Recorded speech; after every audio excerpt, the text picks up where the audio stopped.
สบายดีพ่อแม่พี่น้องทักทายสบายดีสี่สุขุสุขคนเมื่อเนกาซิมาอัปเดตข่าวคารถปั่นเนาะว่าหน้าปีเท่าไหร่จักสอบพี่น้องข่าวคารถปั่น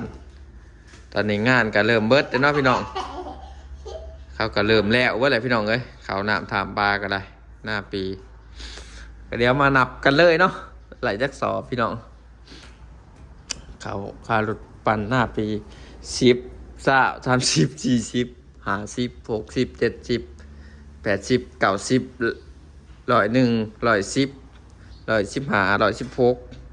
117 118 119120 123นี่32 123 124 125ก็เอาไปซีนำอีกหาสอบเนาะ ประมาณ130 สอบพี่น้องเขาหน้าปีเนาะ30 สอบเขาค่ารถพ่นหน้าปีเขาหน้าแซงหัน100 เนาะพี่น้องก็คือลื่นหน้าแซงมากแค่10 สอบพี่น้องที่แรกว่างานคือสีได้เนาะพี่น้องหน้าปีคือสีไหลเป็น100 200พุ่นแหละขึ้นในใจเนาะพี่น้องแต่บ่แม่นเนาะพี่น้องบ่ไหลอยู่เด้อพี่น้องเนาะหน้าปีบ่ไหลพี่น้องมันมีหลายสาเหตุเนาะพี่น้องสาเหตุที่หนึ่งก็คือเข้าไปยากมากยากเนาะพี่น้องก็คือช่วงหน้าปีหันช่วงฝนตกฤดูหันมันไปบ่ไหลเนาะพี่น้องก็คือเห็นนั่นแหละรถเฮาใส่รถไถเรือนตามแก่เนาะมันถือลมลงให้ล่าลมกับบ่ไหลพี่น้องติดโดดเนาะบาดนี้รถแท็กเตอร์หันกระลายพี่น้องรถปั่นเขาที่เขาใส่แท็กเตอร์ครับช่วงฮอปปีหันเขาก็ใส่ได้แท็กเตอร์เนาะแท็กเตอร์อยู่บ้านข้างๆมี5-6 คันผู้พี่น้องเนาะรถพ่น5-6 คันผู้โคตรร้ายพี่น้องเอ้ยคู่แข่งร้ายขนาดนะ แถมเขาเป็นรถแท็กเตอร์เนาะเขาไปง่ายมากง่ายพี่น้องก็เลยช่วงฮอปปีหันเขาเอาไปกินก่อนเนาะกับมาล้างๆมานี่แหละบอลอนจังไดออกงานเนาะส่วงพ้นเศร้านี่แหละเหตุผลที่สองก็คือเขาหน้าปีนั่นมันบ่งามคือหน้าแซงเนาะพี่น้องเนาะเขาส่วนร้ายหันมีแต่หญ้ากับเพื่องพี่น้องก็คือยกตัวอย่างคลิปนี้เนาะพี่น้องเดี๋ยวขอจะเอาขึ้นให้เบิ่ง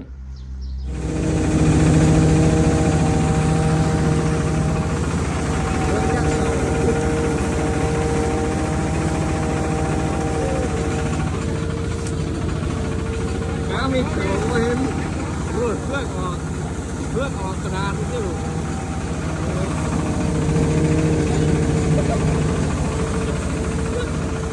เลือดออกมันนี่เลือดเก่าโอ้ยใส่สองเดียว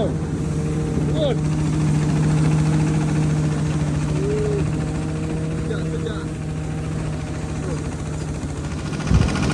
สังเกตเบิ่งเขาเนาะพี่น้องบ่มีหอดเขาส่วนร้ายมีแต่เพื่องครับเนี่ยพี่น้อง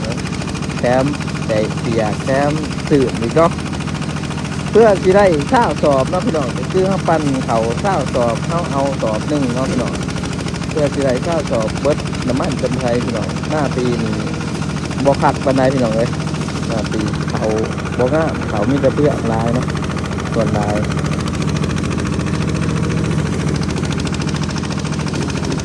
เขาเปียกพี่น้องเลย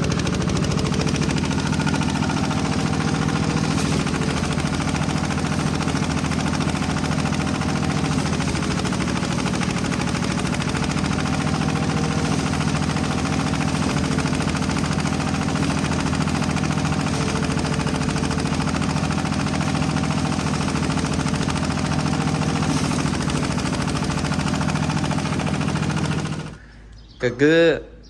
เฮาเอาเป็นเข่าเนาะพี่น้องเฮาเอาเป็นเข่า20 สอบเฮาก็ไล่สอบหนึ่งเนาะพี่น้องเบิ่งที่เฮาปั่นหันเพื่อสิได้20 สอบเนาะพี่น้องแต่ว่าใส่เวลาสำไรไปพ่ออันนั้นเขามีแต่เพื่องพ่อเขาเปียกเองมันก็ใส่เวลาเนาะพี่น้องส่วนหน้าปีจะมักแน่แหละเนาะพี่น้องบ่พ่อเขาเปียกก็แม่นเขามีแต่เพื่องพี่น้องมันบ่งามคือหน้าแซงเนาะหน้าแซงหันเขากองหน่อยๆก็แม่นไหล70-80เนาะ ไอ้หน้าปีบ่ค่อยพ่อหรอกร้านใหญ่ๆนะพี่น้องคือเห็นมาเนี่ยพอร้านใหญ่ๆเนี่ยก็2-3 ล้านพี่น้องล้าน200เนาะ2-3 ล้านหมดเท่านั้นบ่คือหน้าแซงโอ้ล้านละ400-500ล้านละ300ล้านละ200ปลายเนาะพี่น้องหน้าแซงก็คือเขากองน้อยๆนะเขาบ่ค่อยมีเฟืองมันมีแต่เม็ดยัดเขาข้าวเดียวเต็มข้าวเดียวเต็มสอบเนาะมันก็ม่วนพี่น้องคนเขาหน้าแซงเนาะคนเขาหน้าปีเนี่ยโอ้ค่าใช้จ่ายหลายพี่น้องเนาะน้ำมันเฮาเพื่อเฮาสิได้ค่ารถพ่นสอบหนึ่งเนาะพี่น้องเฮาเบิดน้ำมันตั้งเท่าไหร่เพราะว่าขันเฮาพ่อเขาแบบมันบ่งามนี่ก็เขาเปียกแน่เนาะพี่น้องปัญหาหลายอย่างนะหน้าปีพี่น้องเนาะปัญหาหลายอย่างจักรถไปบ่ได้บ่แต่ก็ถูกก็เพราะถูกเลยถูกกว่าหน้าแซงอีกพี่น้องเลยถูกกว่าหน้าแซงเนาะเพราะว่าหนทางมันต้องไปไกลเนาะมันต้องออกทงไปไกลกว่าหน้าแซงพี่น้องเพราะว่าหน้าปีนี่คนเฮ็ดหน้าร้ายเนาะพี่น้องก็ยายกันไปเนาะบางบอนไกลๆเขาก็บ่ได้เอาเฮาเนาะเขาก็เอาผู้อื่นบางบอนไกลๆเขาเอาเฮาเขาก็ต้องจำเป็นได้ไปเนาะพี่น้องเป็นจังซี่น่ะหลาย หลายเหตุผลพี่น้องที่แรกคอยคือว่าสิบ่ไหลฮอด100สอบพุ่นได้พี่น้องตอนแรกฮักก็เลยมาออกงานนี่แหละบางคนเศร้านี่แหละพี่น้องเอ้ยนี่ได้100ซึ่งว่าไหล100ซ่านี่ไหล100 130นี่ฮักค่าน้ำมันค่าฮักต้นทุนเนาะทั้งจ้างเบาเอยังไงก็เปิดไป30-40สอบแล้วได้พี่น้องเนาะซึ่งว่าคายนี่เปิดไป30-40สอบแล้วคอยก็สิเหลือประมาณ7-80สอบหมอประมาณนี้แหละเนาะพี่น้องแถมมาช่วงนี้กับเขาราคาถือคักพี่น้อง5,200เขาซื้อกันอยู่บ้านเนาะ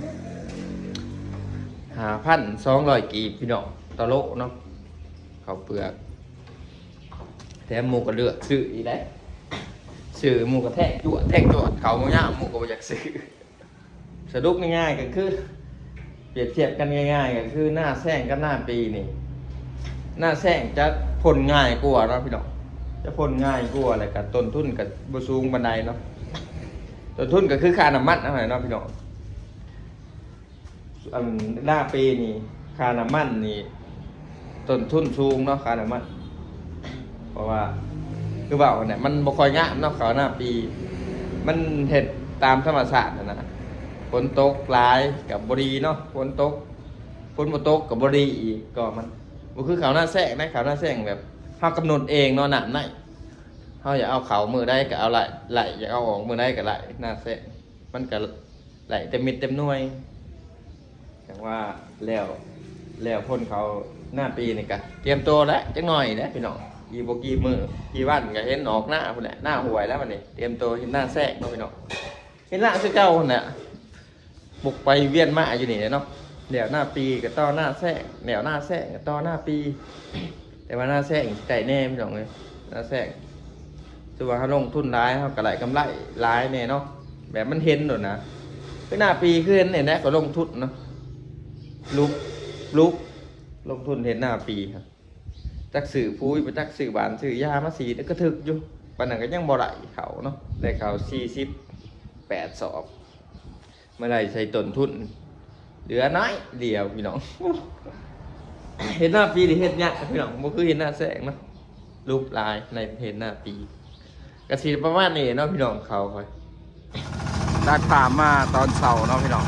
ตอนเสาร์มือไม่งานสุดท้ายพี่น้องเลยคือจะเป็นงานสุดท้ายล่ะรถปั่นเขาเป็นฤดูกาลหน้าปีเนาะพี่น้อง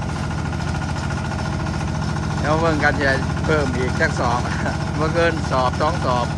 เราต้องพี่น้องหรือว่า3 สอบเนาะ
เนี่ยแล้วเนาะพี่น้องไอ้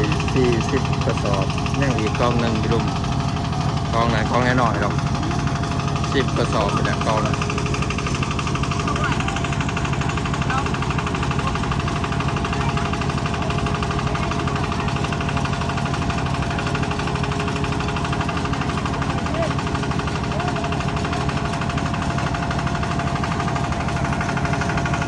แล้วตามมากองที่2ซันนี่นะพี่น้องเอ้ยยาอะไรอยู่30ปลายสอบนะ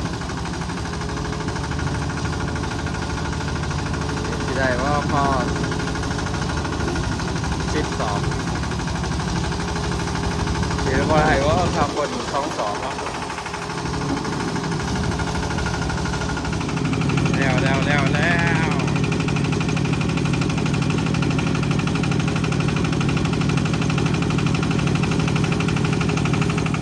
ตัดภาพมาหน้าเราพี่น้อง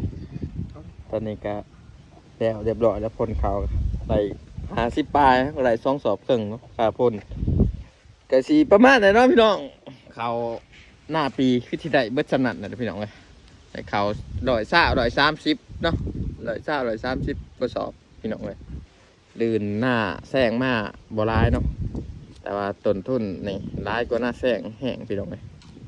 ไปพอกันนี่พี่นะจักสิถ่ายคลิปยังให้พี่น้องเบิ่งแล้วบาดนี้เนาะเบิดพ่นเขาล่ะไปอยู่เบิ่งน้ำ2 บาเอเด้อยังลาอยู่น้ำบาเอเนาะไปกายเก็บใบเลยอยู่น้ำบาเอแล้วเดือน4 เดือน5พุ่นได้เพิ่นก็ยังลงเด้ออยู่เนาะพอกันนี่พี่นะพี่น้องสบายดี